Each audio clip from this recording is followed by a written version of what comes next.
Karibu sana mpenzi msikilizaji katika simulizi hii ya Kisasi cha Jini ambayo imeandikwa nami yule Abdalla Mensa, ambaye ni bingwa wa simulizi za kusisimua, ninayepatikana kwenye mitandao yote ya kijamii nikitumia jina hilo la Abdalla Mensa, yani ABDALLAH Abdalla MENSSAH Mensa, au kwa simu nambari 0788102050. Nitoe tu angalizo kwamba hiki ni kisa cha kubuni ambacho kimeandaliwa kwa ajili ya kutoa elimu, mafunzo na burudani. Endapo basi kitamgusa yeyote yule, itakuwa ni kwa bahati mbaya na wala si kwa makusudio ya dhati, maana fasihi ni mguso.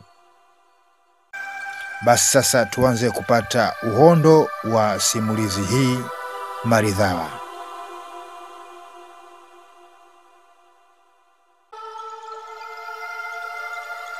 Mauzauza kwenye ndoa ya si ajabu yalianza tangu siku ya harusi.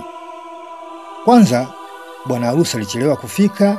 Badala ya saa 7 mchana, yeye na jamaa zake wakawasili saa 11:30 jioni.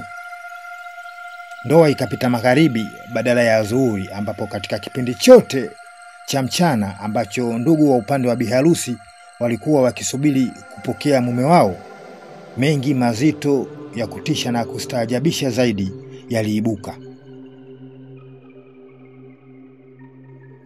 Kwanza kabisa, akina mama waliokuwa chumbani kwa biharusi wakijimoya kwa shangwe, furaha yao ilikatika ghafla baada ya kushuhudia tukio la kusisimua la biharusi kuingia mwezini bila hata taarifa.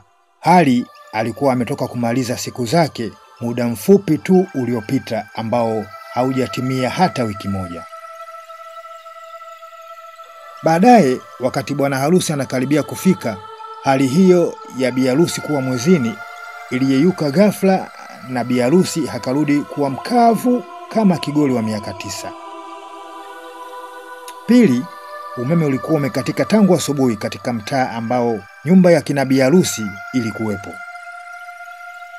Jitihada za kutafuta majenereta ili kufufua shamla za rusha roho, madufu na vigoma vingine hazikuzaa kitu, kwani kila jenereta lilipopatikana na kuletwa eneo la tukio alikukosa itilafu, wakati huko lilipotoka lilikuwa zima kabisa. La mwisho lilipoletwa na kuwashwa lilipua maspika na mashine zote za sauti pale shereheni. Watu wa disco vumbi wakasusa na kuondoka, wakiacha nyumba ya harusi ikiwa kimya kama ya msiba. 3. 85% ya akina mama wote waliohudhuria harusi hiyo ya si ajabu walipandisha mashetani, huku wengine wakiangua vilio vikubwa vilivyokausha mate na kuwatoa vidonda vya koo.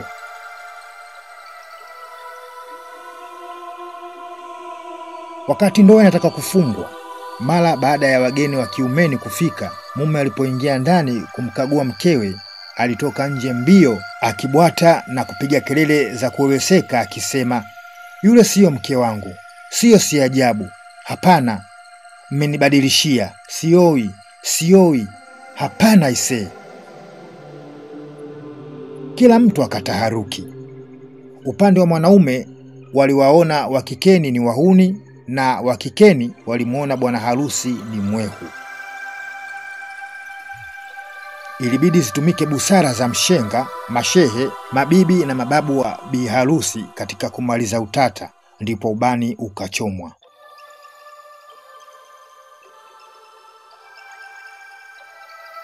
Lakini cha ajabu ni kwamba msafara huu wa kumpeleka biharusi kwa mumewe ulichukua zaidi ya masaa 3 njiani. Spidi ilikuwa ya kawaida, hakukuwa na foleni na wala gari halikukorofisha barabarani.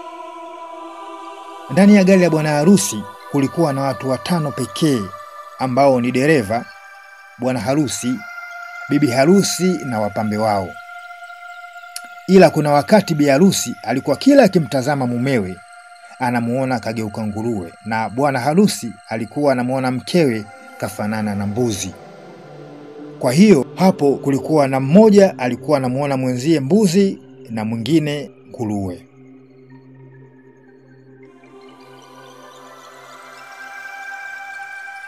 Kwenye fungate, si ajabu alipata raha katika siku 2 za mwanzo tu. Baada ya hapo ilikuwa karaha na majuto kwa upande wake.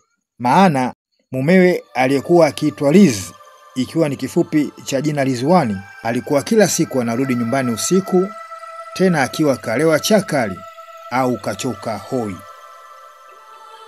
Siku nyingine asirudi kabisa nyumbani mpaka kesho yake, ama pengine hata siku 2 au 3. Si ajabu hii ilikuwa ndio ndoa yake ya kwanza. Mtoto wa miaka 19 ambaye kwa simulizi za usichana alizokuwa anahadithiwa na wasichana wenzake alijua ndoa ni starehe. Mambo ya kulala peke yake na kukumbatia mito mpaka kuna kucha wala hakuwahi kuyafikiria. Na hakujua kwamba kwenye ndoa zingine kuna wanaume wenye roho mbaya za kuweza kudiriki kulala nje na kuachia wake zao vitanda. Basi kwa muda mwingi sasa, siku za mwanzo za ndoa yake akawa ni mtu wa kujifungia ndani tu, akijikunyata kwenye kochi na kujilizaliza peke yake kama yatima anaishi na mama mdogo mwenye bubu. Roho ilimuuma zaidi wakati mwingine alipokuwa akiwasha TV ili apoteze mawazo kwa kutazama tamthilia, kwani alikuwa akikutana na maigizo ya watu wakicheza kama mume na mke. Kama ujuavyo tena, kwenye tamthilia watu wakiigiza mume na mke wanazama haswa kwenye mahaba. Si ajabu binti yapo akawa anashuhudia wenzao wakilishana vyakula, wakienda kuoga pamoja na kulala wawili wawili wakiwa na furaha tele. Katika kutafuta fumbuzi akawa anawaza mengi kichwani, lakini sio kwenda kuwaeleza wazazi wake. Aliogopa sana kitu hicho. Maneno ya mara kwa mara ya mama yake tangu akiwa bado hajavunja ungo yalikuwa ni juu ya kuwa mvumilivu katika ndoa. Sasa unafikiri hapo angeweza kueleweka endapo angeanza kupeleka lawama na mashtaka wakati ndoa yake haijafikisha hata mwezi? Maana siku moja mama yake alimwambia hivi: kuna siku unaweza kuamka mtu amekununia bila sababu. Wewe unatakiwa uamke, umfulie nguo na umpikie chakula. Ndoa ni pamoja na kwenda kuoga na kupendeza kwa ajili ya mtu anayerudi kesho kutwa mwanangu, na ndo ujana jike. Ni muhanga kweli, lakini ndo nusu ya dini hiyo. Mtu kwa kukasirisha, ila unatakiwa umpikie, kiive vizuri na umkaribishe. Asipojisikia kula umbembeleze na umnyonyeshee wanawe.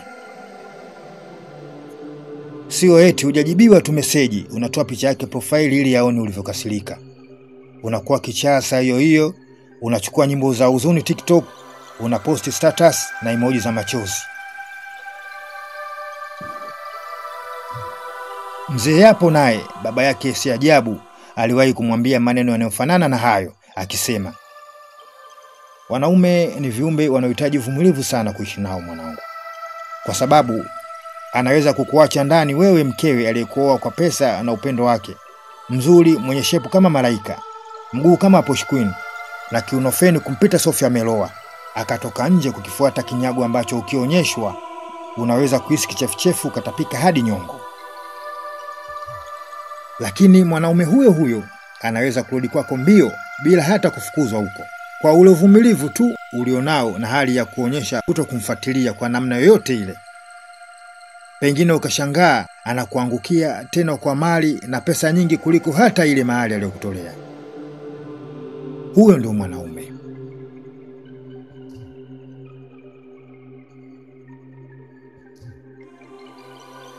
Wiki 2 tu za ndoa yake, si ajabu alikonda akawa kama udi wa mbu kwa mawazo. Maanake hali akashiba wala hanywi maji yakapita kooni. Zile nyimbo zote za Nandi Bilinasi, Zuchu na Mbosso zinazoyasifia mapenzi ambazo awali alikuwa na ushabiki nazo, hivi sasa aliona ni unafiki mtupu.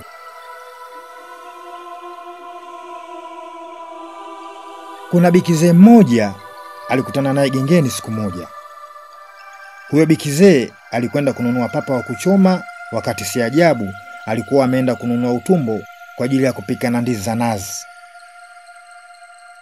Basi kwa upendo mkubwa, adabu na unyenyekevu, si ajabu alimsalimia bibi yule, akamlipia mboga aliyokwenda kununua, kisha akaomba msindikize.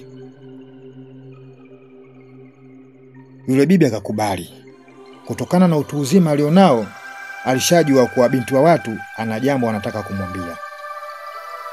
Kweli, hatua tatu tu kutoka pale gengeni, si ajabu akasema, "Mimi nimeolewa juzi tu bibi, lakini naona ndoa kama inataka kunishinda vile. Mume wangu ana matatizo yanayonifanya nipungue siku hadi siku bibi." Bibi akamtazama si ajabu usoni, akatabasamu, akamwambia, "Hebu tusimame hapa pembeni unielezee kinachokusumbua. Ila usiniambie eti jambo lenyewe unaombwa tupe la pwani, ndo unasema umeshindwa unataka uvunje ndoa. Hiyo sio changamoto siku hizi mjukuu wangu.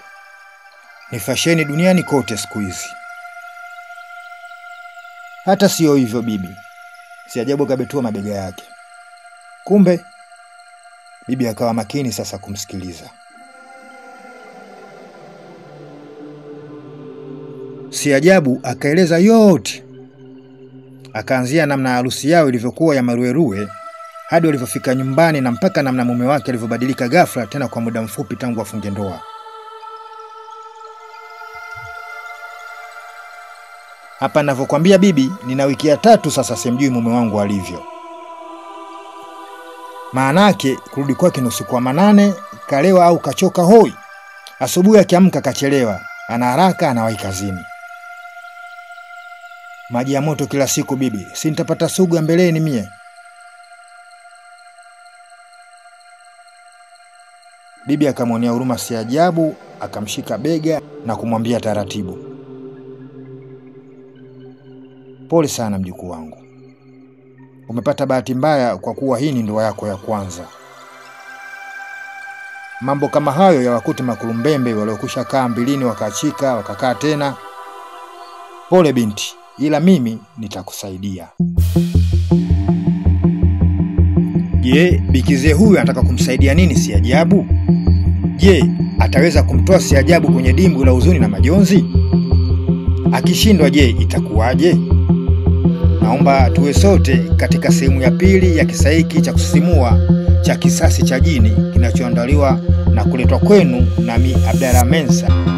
Kama una maoni usisite kutuma kupitia nambari yangu ya simu ambayo ni 0788 102050 au kupitia kwenye kurasa zangu mbalimbali za mitandao ya kijamii ikiwamo Facebook, Instagram na TikTok, ambako kote huko natumia jina hilo hilo la Abdalla Mensa.